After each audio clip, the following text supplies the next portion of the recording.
Right, some great seafood dishes for you to try this weekend. Now, I've travelled all around the Mediterranean this summer. I was quite lucky, actually. And I spent a bit of time in Italy, and something I came across were these fabulous Amalfi lemons, and as well as limoncello.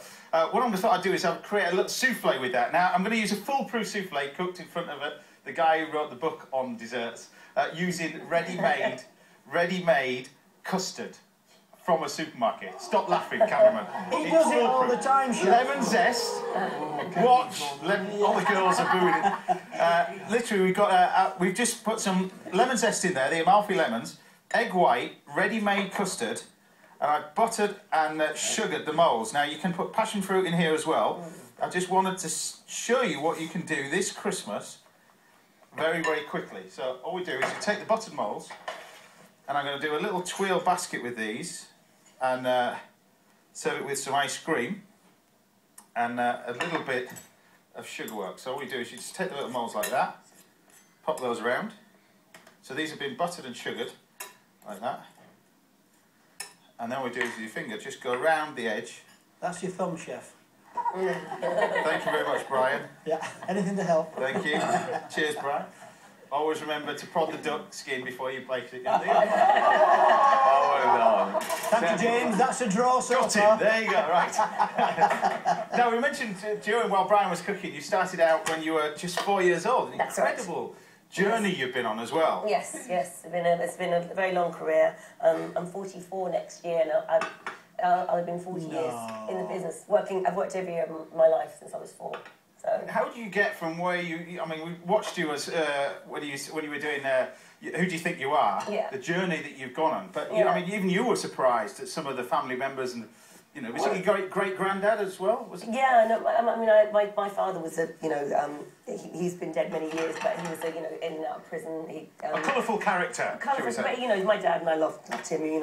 Flaws and all. But I came from a very poor background, and it's I've managed to sort of have the most incredible life, despite not really having very much growing up, but I had a great childhood. My mother was a wonderful woman, so I feel blessed. I mean, incredible journey as well. I mean, just going through your film credits. Yes. 40 film credits you've been in? Probably, I can't remember. Oh, you mentioned the Mia Farrow one. That was my first job, yeah. That was The Great Gatsby, That's The Great Gatsby. Wait, did you play Mia's daughter, and then you went on to play her later on? I did, yes. I played her in a thing for Fox Television. Yeah. And then after that film, I went to Russia for 9 months and played Elizabeth Taylor's daughter in a film called The Bluebird. As you do. Which was amazing. And like I said, and then just worked and worked. I didn't go to acting school. I went to a convent, and I've had incredible life, great journey. Right, you're probably wondering what I'm doing. I think well, you're piping. I'm creating Christmas decorations. I know we're a bit long in the arm, short in the pocket. Sorry, that's the wrong way around, isn't it, Yorkshire? That's my problem all my life, isn't it, really? But I've got a little tuile mix there, which I'm creating these little baskets out of tuile mix. It's very simple. Is that white chocolate? No, all that is just ice and sugar, flour, egg white, and butter. Mix the whole lot together. Yeah. Recipes on the website, and then you just let it cool down and just basically just pipe it out like that, and in about 2 or 3 minutes, they create these baskets. Raspberry sauce. I don't cook the raspberries, just normal raspberries like that. Ice and sugar, a little bit of lemon juice. I'm going to pass that through a sieve. Yeah. But moving on to other credits, Absolute Beginners, Lethal Weapon. I remember watching you in that as well. Yeah, that was 100 years ago. Yes, it was. Like I said, it's all been great. It's all been good. And music as well, because you've dabbled in film, theatre. We'll get on to the other stuff that you're doing now later on. But TV as well, of course, Emmerdale, and then Holby City. Yeah. But music as well. Well, I mean, you can't. I think that's questionable. We had. You got a number 7, didn't you? That's number 2, actually. Number 2. There you go. We'll shoot the researcher. The Pet Shop Boys wrote a song from. I was in a band called Eighth Wonder, but I mean, they turned a lot of buttons to put me in tune, really. Right. Yeah, singing wasn't my, We tried that with Brian Turner, but it still failed. But tell us what you're doing now, then, because something is like... At the moment, I'm doing pantomime in Bromley, Snow White and 7 Dwarfs, and it's a lovely cast. Sarah Lark, who is one of the Finding Nancy's, is playing Snow White. She's gorgeous and wonderful. Right. Barney Harwood, who is on Blue Peter. He's Muddles, he's great. David Spinks, and Ben Harlow is a prince, he's hilarious.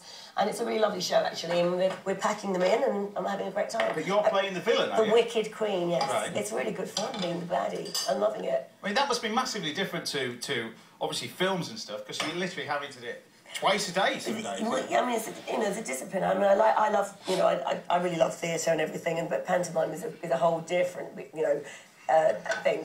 It's 2 shows, as you said, every day. Yeah. We close them January the 8th, so it's a pretty long haul, but I'm loving it. I'm really loving it. It's a lovely company, and it's good fun. Good fun. Well, I think making the children laugh at Christmas is a nice, it's a nice thing to do for the soul. Yeah, well, we know you dressed Brian Turner up at that point, I am dressed up, Chef. Yeah, exactly. Right, I'm not just messing around. This is if you've got time this Christmas. These are the little sugar cages, you see. Yeah, I can see that. So. And that's sugar and. It's just sugar. That's it. Yeah. And then you just basically put it around a ladle with a bit You of. stop the cooking of the caramel beautifully well by putting your pan into water. Thank you very much, Chef. That was really skill. I learnt it from him. There you go. And then these biscuits just want a little bit longer. They'll start to colour nicely. Soufflé wants about another 2 minutes. So what's next for Patsy Kensit then? Because you've done all manner of different things. Like I said, music, film. Is there something film you want to go back into? Is there something on the cards? No, I mean, I don't really have any ambitions outside of British television, actually. I really enjoy, working here. Really, you feel that that's your home and... Yeah, I do. I mean, I have to say, I left Holby last year, and I've been a full-time mum for the last sort of 10 months. It's been amazing. And I'm loving, my eldest son is 19 and my youngest is 12. Yeah. And it's kind of gone so quickly, and my James is a man now, and I'm really loving his last moments with my youngest, because he's minutes away from not wanting to do anything with me. They go through that stage, the teen thing. Don't know about that. Well, they do. They come back though. My 19-year-old's, lovely. But I'm just cherishing this time I'm having with my youngest. And but I have to work. I do lots of voiceovers, and we'll see what happens. I honestly don't know what's on the cards. Would you like to be in a choir, perhaps? I would have... Maybe not today. Not a soprano, definitely. Voice today. I've got a very Sexy. deep voice. I think that's part proposal as well, I think. But no, I think you guys are going to be #1, aren't you? I don't want to count my chickens before they're hatched, but we're working towards that. We're working hard. We're working Favourites, aren't you? We're 4-1 favourites. We're less than that. I think we're 1 to 4. Well, 1 to 4. You said that. 1 to 4, yeah. So 4 pans on to get 1 pan back. So sounds good to me. That's good. There you go. Right, these biscuits. The thing about these is when they're warm, they're pliable. You see, and as they cool, you can just stick them on the tree. It's a Yorkshire Christmas decoration, that, right? And then eat them at New Year. Brings whole new meaning to the word edible tree, you see. There you go. I like what you did there. So you moulded that around the lemon, yeah? Yeah, it's all technical. And now at this point, hopefully in time, there should be Michel Roux's son, Alain Roux, changing the soufflés at the back of the oven to the ones that he's made. Because I'm panicking, because I haven't seen what they're like, but hopefully we just take a little bit of ice cream like that, you see. Put that on there. Look at that. So. See, when I'm cooking and I'm doing the Christmas dinner and everything, I do a meal plan, the time that I've got to put this in and that in. I mean, I'm so impressed at how you get all this, I have to be... Well, at this moment in time, people are normally shouting at me in my ear, but they've all gone quiet now, which is worrying me. Oh, no. Yeah. So, and we just put that on there. Pretty, that is. And then we take the basket.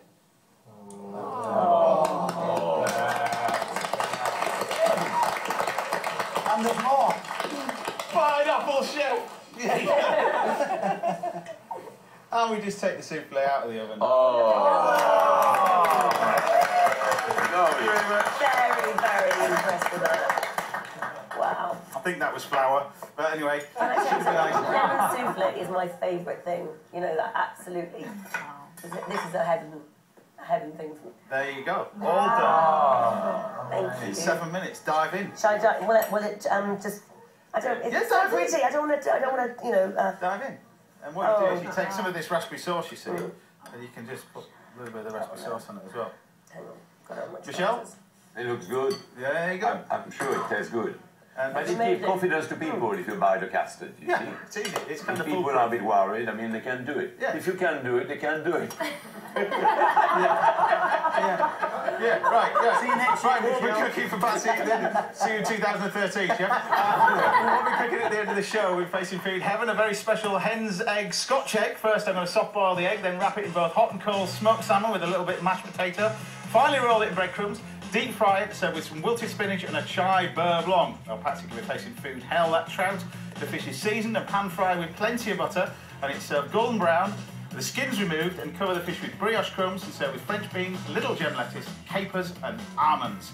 Some of the viewers and the guys in the studio get side Patsy's fate today. Brian, what did that sound of? Are you going to go for the Chef, Scotch egg for me. Scotch egg? Exactly. Perfect. Michelle, what about you? It's very boring, but for once I agree with him. Scotch. Yes. That's twice as insulted me in 5 minutes. Well, that's all.